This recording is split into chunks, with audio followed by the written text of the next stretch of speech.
Can you be respectful and crash out? Stay tuned. I don't know.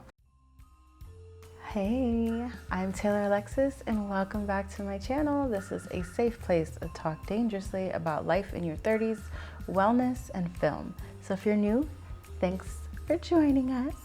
And if you're not, thanks for coming on back. So today we're gonna get into a topic about protecting your peace. And I feel like I'm in a Zen mode, so I'm just gonna come and give this to you real rap raw. But let's talk. We're in quarter 4. We're heading towards the end of the year, and I know holiday season is upon us, so it's just gonna be madness. Can we talk real quick about how a lot of these companies are already putting out their Black Friday deals? Can we get to November? Can y'all chill, please? Let's take it from the top when we're talking about peace and what that looks like, right? And a lot of people think that peace is, just the absence of chaos. But honestly, I think it's a little bit more to that, right? You gotta finish the sentence. It's more than just the absence of chaos. It's the inner calm that you have within yourself amongst the chaos, right? Because listen, I would love to say that we live in a perfect world where everything is great and nothing happens, you don't have any hiccups, no setbacks, none of that. But, it's about resilience. And with resilience, you find your peace. So we're talking about protecting that today. With all my videos, there's no particular set of rules or order, but just take what you want from it and apply it to your life and let me know if it works for you. So these are the things that I've done to protect my peace. Number 1, setting boundaries. I know we talk about it and everybody's been standing on business since the beginning of this year, but that is so key to protecting your peace, right? I think once you start setting boundaries, you'll realize who exactly was benefiting from you not having any. And I'm telling you, speaking from experience, I used to be a people pleaser. I used to be the person I would never say no. Someone actually pointed it out to me maybe mad long ago, a couple of years ago. And they were like, I can see it in your face that you want to say no, but you always say yes. Why do you do that? And I was like, I don't know. And through therapy, I realized I was just trying to please everybody. And baby, that gets you nowhere. Setting the boundaries, it's great, but you don't have to set boundaries with everybody. I think you need to identify those energy vampires, those drainers. Ask yourself, how do you feel after you hang out with them? Is it a one-sided thing? Reflect on the conversations. What are we talking about? Now, I don't mind a little bit of tea, right? I'm not really the gossip girl. I can't. But I don't mind some of the tea, or we could talk about shenanigans or whatever. But I also want to talk about other things too, right? And I know there's all this talk about decentering men and da-da-da. I think more women should. I think we should. Ladies, men are great. I'm not knocking them. But I think you got to have your own things going on. But I'm not going to get ahead of myself because that's one of my points too when it comes to self-care. What are the conversations like? Do you feel like you're getting constant jabs all the time? Do you feel like people are intrusive? Or do you feel like, I want to do this again, or these are great conversations, or I'm having a good time? Just really assess, do an audit, if you will. I know everything here is like business. I'm sorry, y'all. I was accounting major at Penn State. We are. What's up? Another thing with setting boundaries, you have to get comfortable with saying no, right? Without feeling guilty or without doubling back on that no. And I know it's hard, and I think I've mentioned here before on this channel to practice saying it with a smile. Now, I wouldn't say get all cheesy and scary, yes. No. You see how easy that is? Practice saying no in the mirror. No, it's okay. And sometimes you don't have to give a full explanation. Less is more, y'all. Less is more. So, okay, now you're setting boundaries. You've learned to say no, or you're getting comfortable with saying no. And you're like, well, Tay, what about the people that you can't avoid, right? Be it family, be it friends, be it coworkers or whatever. What about people that you can't avoid? Well, I've got something for you. I think you have to just be realistic, right? We can't walk around with life and just saying, I'm not going to deal with anybody that's negative. No, because we're all human and we go through things. But I think you have to recognize patterns, whether like, someone's trauma dumping all the time, or like, that's what I was saying, like reflecting on the conversations or whatever. Or maybe they're having conversations that make you feel uncomfortable, right? And they're disturbing the peace. So I think limiting your interactions with that person based on your dynamics. Like, I don't think there's anything wrong with that concept of being gray. Sometimes some situations call for being gray. Maybe you have some cool things happening in your life that you don't really want to talk about, you want to delve into. And if you just act as a gray rock, like, oh, nothing's going on, it's fine, that's cool. Yeah. You can protect your energy and your peace.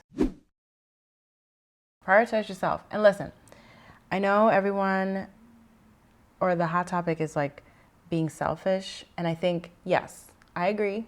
Be a little selfish, but we have to have a happy medium.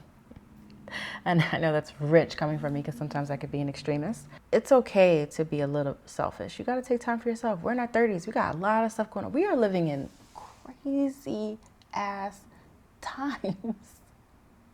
So it's okay. Like, we're juggling a lot, groceries are out the ass, millennials can't buy homes, kids are expensive, daycare is up, dogs, need insurance and all that stuff. So, it's okay to take time for yourself. If you don't want to do something, if you don't want to speak with someone, that's okay too. Like, you got to do what's best for you. I'm speaking from experience with all of these things, but just another warning for that.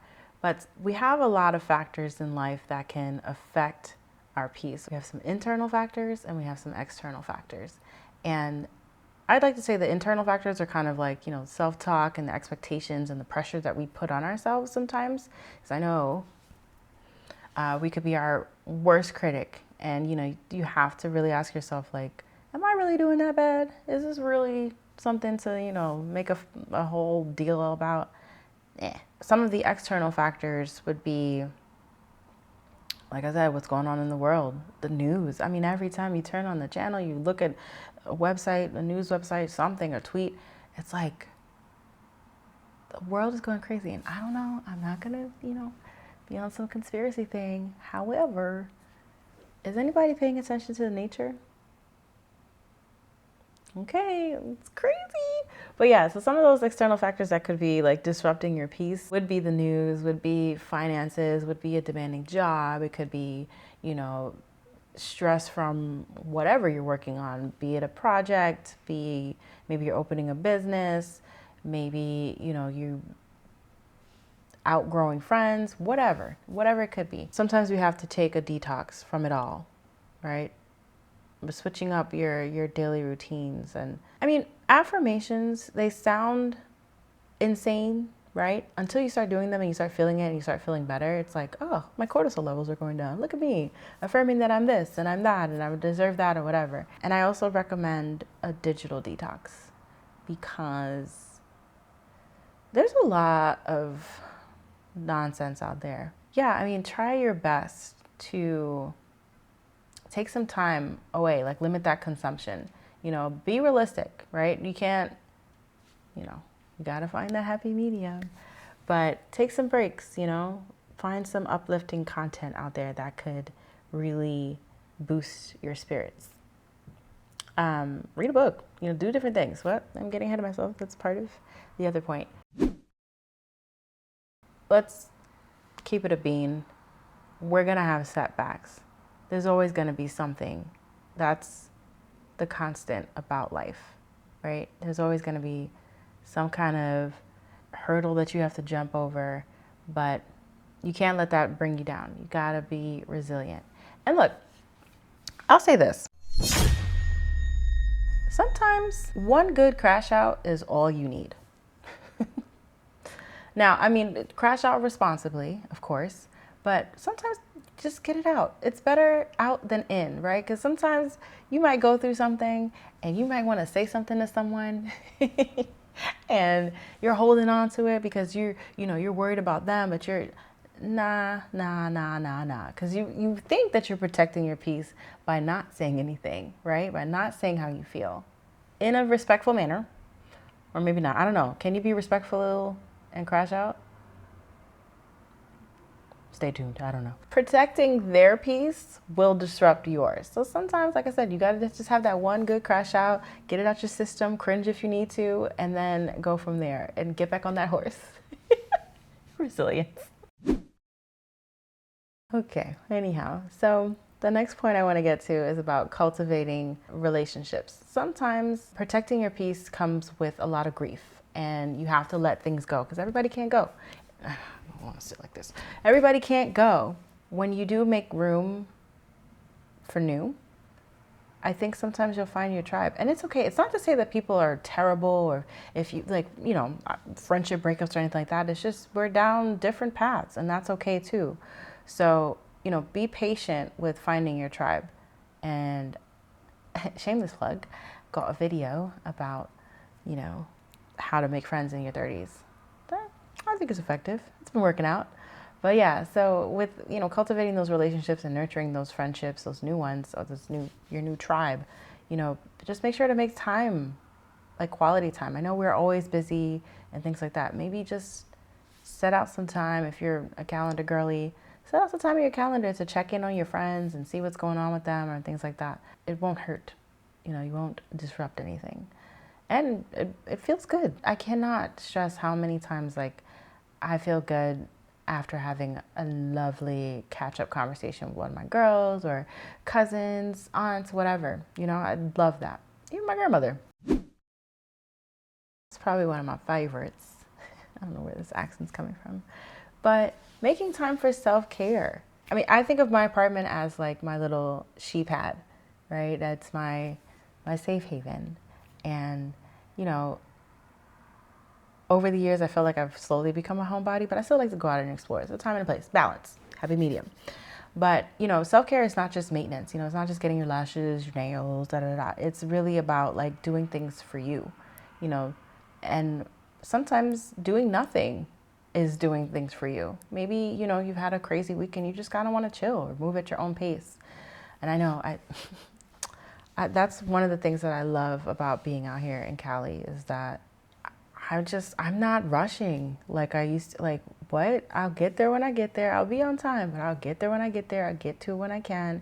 The hustler is still in me, but I think, that constant hustle and bustle, I couldn't do it anymore. I'm like, look, okay, I don't even like rushing my exercises. If I know that I don't have enough time to do it in the morning, guess what I'm gonna do at night? Because I'm about to do that right after this video. Ew. With making time for yourself, this is why I always stress having hobbies. Yeah, you can exercise, you can work on different things, but maybe just having hobbies where they're not necessarily monetized. You're just kind of focusing on whatever task is at hand. What I found to be very cool and cute, like a little funky adult thing, like those Legos, right? I know I'm talking about Legos in the last film, but putting together like a Lego or a puzzle, I don't know, Duolingo, something, just something to take your mind off of whatever else is going on. So just kind of disconnect with the world so that you can reconnect with yourself and then reconnect with the world when you're ready.